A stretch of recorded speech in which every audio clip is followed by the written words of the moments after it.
शिव कहते हैं कि ज्यादा चिंता नहीं करनी चाहिए, क्योंकि सुख और दुख हर किसी के जीवन में आते हैं। यह इस जन्म के या पिछले जन्मों के आसक्ति पूर्वक किए कर्मों का फल है। पूजा पाठ वाले भी इससे अछूते नहीं।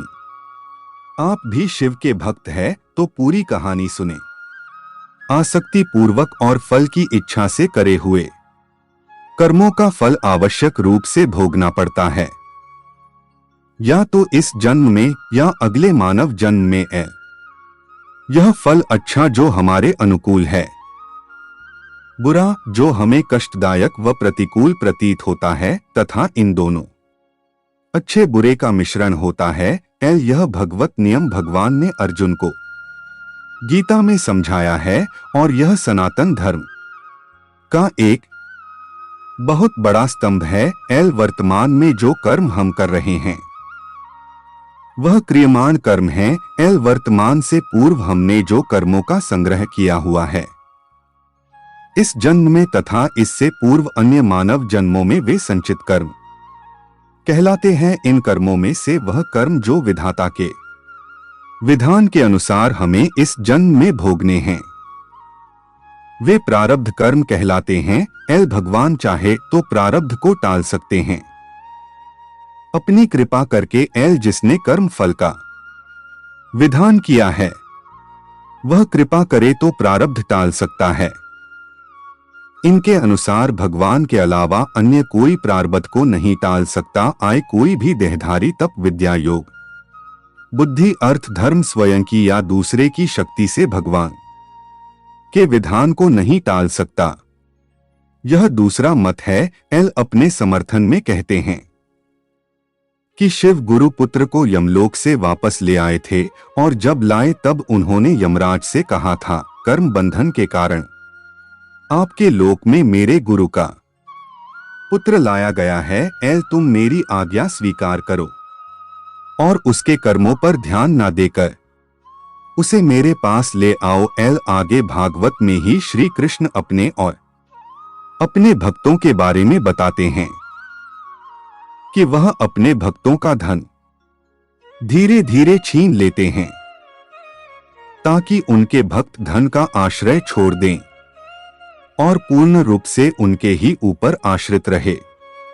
धन छीनना प्रारब्ध बदलना है। इन दोनों दृष्टांतों से तथा मार्कंडेय जिनकी मृत्यु टली थी के जीवन से ऐसा प्रतीत होता है कि भगवान कर्मफल को भी समाप्त करते हैं।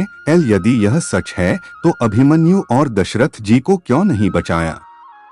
यदि जीवन भर किसी ने भगवान की भक्ति नहीं की, शरण ग्रहण नहीं की, परंतु आपत्ति पड़ने पर उन्हें पुकार रहा है, तो क्या भगवान उसकी पुकार सुनेंगे? इसमें संशय प्रतीत होता है।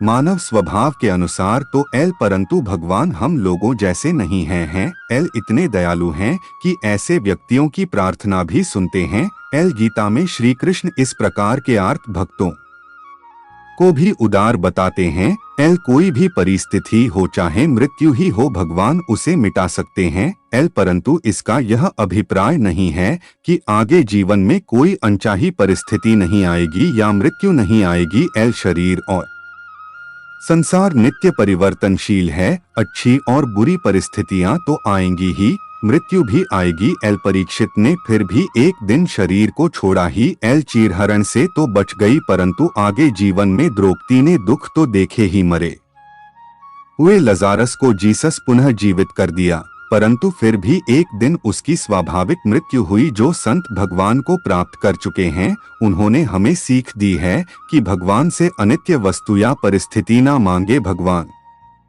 से तो उनका प्रेम और भक्ति ही मांगी जाती है। भक्ति मिलने के बाद तो भगवान भी हमारी चरण धूलि के लिए तरसते हैं।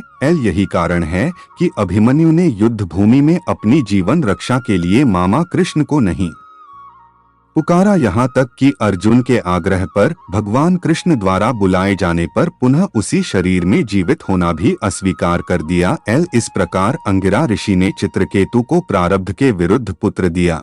वह अन्य रानियों द्वारा मार दिया गया। एल नारद जी ने जीवात्मा को बुलाया तो उसने चित्रकेतु को पिता मानने से इनकार कर दिया।